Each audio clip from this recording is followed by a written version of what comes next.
Paul Murray, Camp Director, and we'd like to welcome you all to Camp Challenge with our welcome song. Take it away, Ben.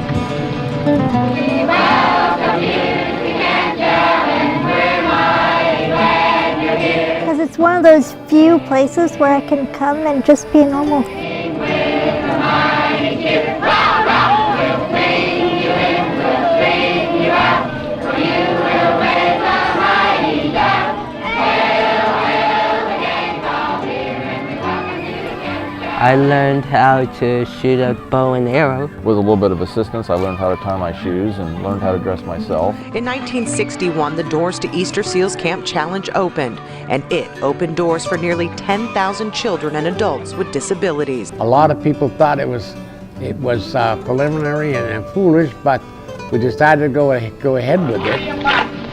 Along with 108 campers that first summer, Camp Challenge came with, well, its challenges. I think, of course, when it started out, we started out in tents and where it's cold. And one of the early years, they had to shut down because it got so hot.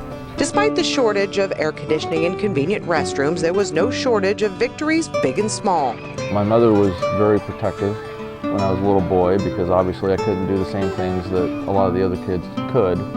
And when I came out to camp, here's this 63-acre place where everything is designed to allow me to participate. 50 years later, campers are still learning skills many of us take for granted. Camp has taught me how to very clearly explain, okay, this is how you lift me, this is the kind of help I need for this kind of activity.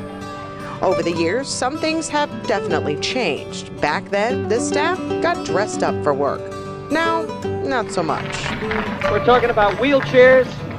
We're talking about therapy. Before there were galas, there was the telethon. Total of 208,000. Then who can forget Haunted Woods or the hog roast? Over the years, the campus relied on decades of dollars and volunteer hours. 63 acres, it's like a small city. There are so many talents, so many skills that are needed to keep the camp going, and all of the volunteers come together for the single purpose of making a great camping experience for the children and adults who come to Camp Challenge. Folks like Gene, who has been an Easter Seals volunteer since 1960. And I think about a swimming pool. The little fellow didn't have any legs, like no legs, about 8 years old. And you had a diving board in those days. They don't have one now, but we did then. And he'd get out there and he'd swim to that rail, to the ladder, get up there and go dive off that thing. And then he'd come right back trying to butt the line. He was such a cute little boy. And I couldn't see how in the world he could hardly swim, but when he hit that water, he was fighting to get back to the ladder, to get back up on there, and having just a great time. But camp isn't just for kids. Since it opened, Camp Challenge has been the only camp open to adults with disabilities too. So the adults probably presented the greatest need because they weren't in school systems or therapy programs. And basically, most of them were sitting at home and coming here for 2 weeks. For many of them, it was the highlight of the year.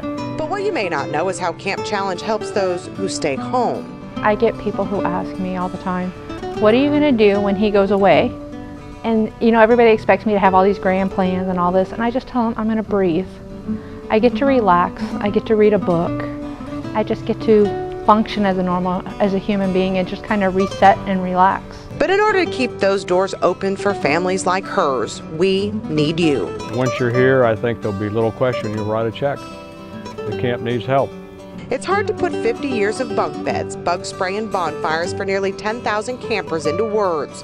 But those who go to camp don't need words to remind them of the decades they have spent here.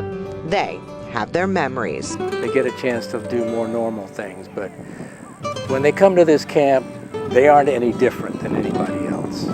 They're just like everybody else. And they can bowl, they can shoot archery, they can shoot the air rifle, they can pet the animals. And it's a series of experiences that's so joyful for them.